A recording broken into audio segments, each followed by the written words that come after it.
Good day, my fellow Frugies, and welcome to another episode of Grassroots Vegan. I'm David Kelly. So first of all, I gotta confess that what I'm gonna talk about today is completely out of my league and I'm unqualified. And it's the topic of disease, and can a low-fat vegan lifestyle cure all diseases?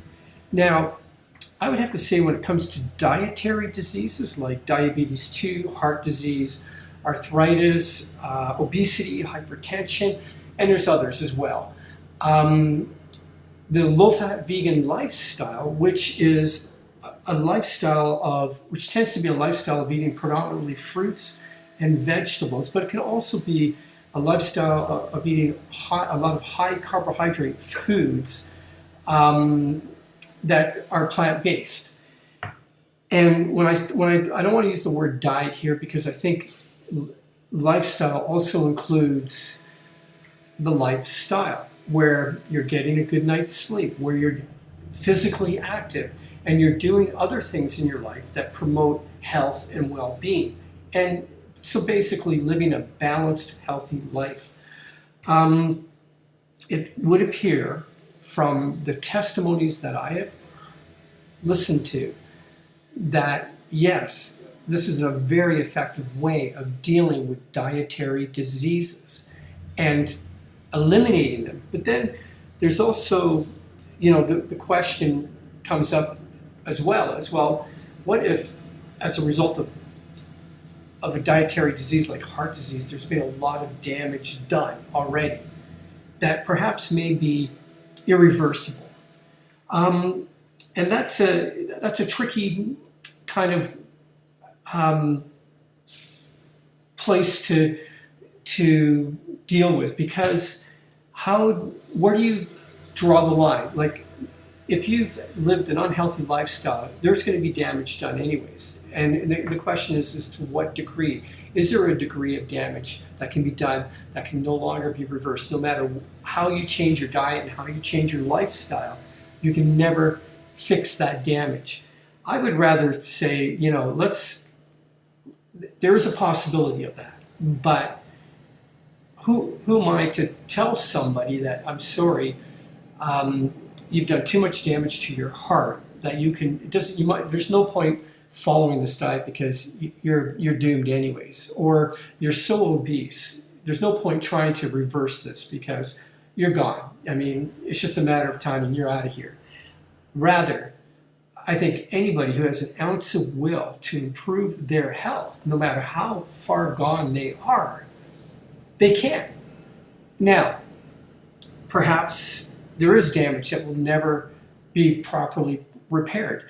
But through following a low-fat vegan lifestyle, I'm pretty certain that your quality of life can definitely improve to the point where it can be quite productive.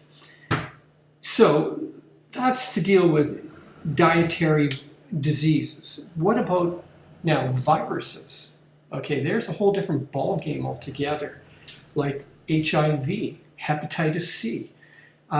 These are blood-borne viruses, and they're almost incurable. There's a lot of new development in pharmaceuticals in treating these diseases, but if you contract them, they're very difficult to eliminate, get rid of. And then there's also diseases like, for example, in 2003 in Toronto, we had an epidemic of SARS, and that was an airborne virus, a respiratory virus, and people were dying from this. Toronto was literally under quarantine, and it was like a sci-fi movie. You saw people walking on the streets with masks on, and this was really serious. Anybody who contracted SARS was literally quarantined in their home, and they were not allowed to leave that until they either died or the disease or the virus cleared up. And even then, those who survived the virus had serious health problems afterwards. And the virus did not discriminate between age, I mean, sure, older people and infants would definitely be more vulnerable, but there were young, healthy adults getting the SARS disease. So, because you eat a healthy, low-fat, vegan diet and you live a good lifestyle, would that protect you from this kind of a virus? Not necessarily. But I think, on the other hand, if you have a strong immune system, you have a better chance of fighting it off. And with regards to bloodborne viruses like hepatitis C and HIV, it is also, I mean, I think it's pretty clear that if you improve your lifestyle, if you improve your eating habits and you improve how you live, and you take on a healthy lifestyle, then your chances of living a healthy, long life are very good. And who knows? I mean, maybe you could reduce the viral load to a point where it's not even significant anymore. Again, this is a tricky area. Viruses are tricky things to begin with. And, but still, I think out of all the alternatives that are out there, anybody who has these viruses would be well advised to follow a low-fat vegan lifestyle where you're eating predominantly fruits and vegetables, nutrient-rich plant-based foods, and living a lifestyle that's conducive to being healthy, like being physically active, sleeping well, having a proper mental attitude, meditating. These are all areas that can improve your health. Another area is mental illness. That's a really tough one.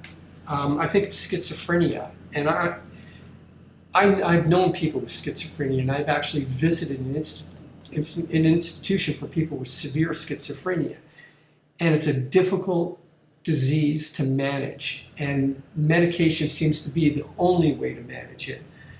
And I don't have a simple answer here. I would still suggest following a healthy lifestyle. But when you have mental illness, you're dealing now with the mind, and the person with mental illness may not be in a position to cooperate on that level, to be willing to follow a healthy lifestyle. I mean, it'd be interesting to see, where you get an institution of schizophrenics, because they're basically fed whatever the institution provides. It'd be interesting to see if the institution was to change the menu to a low-fat vegan diet, and see if that would have any positive effect on schizophrenia. Not taking away their medication or anything like that, but just to see if a change in diet would improve, perhaps, and enable them to manage their condition better. So, there's a lot of, there's a whole grocery list of diseases I haven't even mentioned, like neurophysical diseases as well. And it's very complex. And for me to just say, yeah, eat a bunch of fruits and vegetables and your disease will be eliminated, is a little bit naive. It's a great idea. I would love it. And I've cleared up certain ailments in my life with eating this way. But again, I don't know. It's the best I can say is, if you want to improve, regardless of how sick you are, regardless of what you have, if you want to have any hope of improving the quality of your life, I would strongly recommend a low-fat vegan lifestyle. And you may be surprised just how much your quality of life can improve through that. But there are anomalies that I have no answers for, and I'll give you a couple of examples. T.S. Fry, who Doug Graham basically devotes his book to and was strongly influenced by, who was a part of the natural hygiene movement. He died at age 69 in very poor health. And I don't know the details around that. But he was basically, from what I understand, was more or less promoting a vegan and fruitarian or frugivore lifestyle. So what happened here? I don't know. And then Dr. Shelton, which also Doug Graham quotes a lot and was highly influenced by, and he was also a part of the natural hygiene movement. I mean, there's a few issues around this particular person. I mean, one, he had legal issues because some of his patients died under his care, and then there was the whole question as to, was he a legitimate doctor? But he himself, by age 77, was bedridden of what was believed to be Parkinson's disease. So, again, when it comes to the endless variety of diseases that are out there, and why some people don't seem to get better, which there are cases of that. You prescribe, you say, hey, if you eat this way, you live this way, you should get better, and it doesn't happen. I mean, you don't see those people on YouTube, right?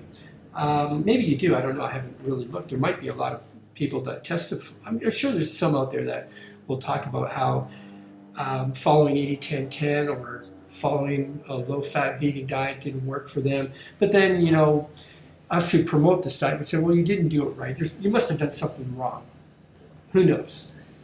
Again, this whole topic is a can of worms, and I don't think I haven't resolved it in any particular way, except that I could just say from personal experience and from what I have seen in other people's lives, and this is not science, this is just testimonial, that a low-fat vegan diet of predominantly fruits and vegetables, of nutrient-rich plant-based foods, seems to be an effective approach, along with a well-balanced life, seems to be an effective approach to managing and improving your health that could possibly eliminate disease. Not guaranteed, but could very well possibly eliminate disease. So that's all I got to say on the topic. And, give me your opinion. What do you think? I'd be interested in hearing, because it's really a field that I am not that into the whole area of disease. Obviously, I'm not that experienced. So if you've got some input on this, I'm sure there's plenty of people out there with ideas about what disease is. And I would love to hear from you. Post your comments. If you like this video, give me a thumbs up and subscribe to my channel. Take care and eat a lot of fruit.